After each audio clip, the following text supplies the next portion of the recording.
सिंह और आप देख रहे हैं तेजस भारत। जिस उम्र में बच्चे स्कूल जाते हैं, खेलते हैं, सपने देखते हैं, अगर उस उम्र में कोई बच्चा अस्पताल और थाने के बीच न्याय तलाशने को मजबूर हो जाए तो ये सिर्फ एक परिवार का नहीं बल्कि पूरे समाज की असफलता है। सरकार बार बार कहती है कि अपराधियों के खिलाफ जीरो टॉलरेंस की नीति है। मुख्यमंत्री जी मंचों से बड़े बड़े भाषण देते हैं, कानून व्यवस्था को लेकर बड़े बड़े दावे करते हैं, लेकिन अंबेडकर नगर का ये मामला उन दावों की जमीन पर हकीकत का आईना दिखाता नजर आ रहा है। अंबेडकर नगर से आई ये खबर किसी भी संवेदनशील इंसान को झकझोर कर देने के लिए काफी है। सवाल सिर्फ एक 12 साल के मासूम बच्चे का नहीं है, सवाल उत्तर प्रदेश की कानून व्यवस्था का है, सवाल प्रशासन की कार्यशैली का है और सवाल उस व्यवस्था का है जो अक्सर दावा करती है कि अपराधियों में कानून का खौफ है। आरोप है कि राज्य सुल्तानपुर थाना क्षेत्र के खरुआव गांव में एक 12 वर्षीय बालक को बंधक बनाकर उसके साथ अमानवीय व्यवहार किया गया।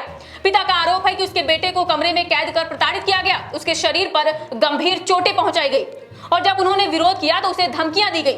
यदि आरोप सही है तो ये किसी सभ्य समाज के लिए शर्मनाक स्थिति है। लेकिन इस पूरे मामले में सबसे बड़ा सवाल सिर्फ आरोपियों पर नहीं है बल्कि प्रशासन और पुलिस की भूमिका पर खड़ा होता है। कहा जा रहा है कि पीड़ित परिवार न्याय की गुहार लेकर थाने पहुंचा। आरोप है कि शुरुआत में कार्यवाही को लेकर टालमटोल किया गया। अगर ये घायल बच्चे के मामले में भी पीड़ित को दर दर भटकना पड़े तो फिर आम नागरिक किस भरोसे पुलिस के पास जाएगा। एक और सवाल सरकार से है। प्रदेश में अपराध के मामलों पर अक्सर सख्त बयान दिए जाते हैं, बुलडोजर की तस्वीरें दिखाई देती हैं, लेकिन जब किसी गरीब या कमजोर परिवार का बच्चा कथित रूप से प्रताड़ना का शिकार होता है तब वही शक्ति जमीन पर दिखाई क्यों नहीं देती है? क्या कानून सिर्फ प्रेस कॉन्फ्रेंस और सरकारी विज्ञापनों तक सीमित है? क्या एक मासूम की पीड़ा से ज्यादा महत्वपूर्ण किसी का रसूख है? क्या गरीब परिवारों को न्याय पाने के लिए पहले सोशल मीडिया पर शोर मचाना होगा, धरना देना होगा, अधिकारियों के चक्कर लगाने होंगे? अगर पीड़ित परिवार की बात सही है तो आखिर उस बच्चे का कसूर क्या था? प्रशासन से पूछा जाना चाहिए कि मुकदमा दर्ज होने के बाद अब तक क्या कार्रवाई हुई है? आरोपियों की तलाश में क्या प्रयास किए गए हैं? पीड़ित परिवार की सुरक्षा के लिए क्या इंतजाम किए गए हैं? क्या वरिष्ठ अधिकारियों ने खुद मामले की निगरानी की है? लोकतंत्र में कानून की सबसे बड़ी ताकत उसकी निष्पक्षता होती है। अगर जनता के मन में यह धारणा बनने लगे कि प्रभावशाली लोगों के लिए अलग नियम है और कमजोर लोगों के लिए अलग, तो ये व्यवस्था के लिए बेहद खतरनाक संकेत है। आज अंबेडकर नगर का यह मामला सिर्फ एक जिले का मुद्दा नहीं रह गया है, ये पूरे प्रदेश में चर्चा का विषय बना हुआ है। लोग पूछ रहे हैं कि आखिर न्याय कब मिलेगा? लोग पूछ रहे हैं कि पुलिस की चुप्पी क्यों है? लोग पूछ रहे हैं कि क्या एक मासूम की चीखें सत्ता और प्रशासन के गलियारों तक नहीं पहुंच सकी?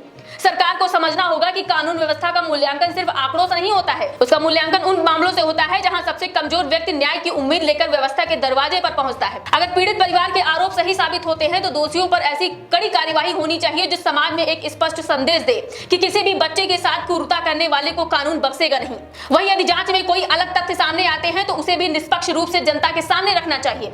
लेकिन फिलहाल सबसे जरूरी है निष्पक्ष और पारदर्शी जांच, क्योंकि न्याय में देरी कई बार न्याय से इनकार के बराबर मानी जाती है। ये उस नागरिक की आवाज है जो ये जानना चाहता है कि आखिर कानून किसके साथ खड़ा है, पीड़ित के साथ या प्रभावशाली लोगों के साथ। और जब तक इस सवाल का जवाब कार्यवाही के रूप में नहीं मिलता है तब तक जनता पूछती रहेगी मासूम को इंसाफ कब मिलेगा, आरोपियों की गिरफ्तारी कब होगी, प्रशासन की जवाबदेही कब तय होगी और आखिर कब तक ये भरोसा मजबूत होगा कि इस देश में कानून का डर रसूख से बड़ा होता है। फिलहाल आपकी इस रिपोर्ट पर क्या राय है, हमें अपनी राय कमेंट बॉक्स में जरूर बताएं। चैनल को सब्सक्राइब करिए, वीडियो को लाइक करिए और ज्यादा से ज्यादा शेयर करिए।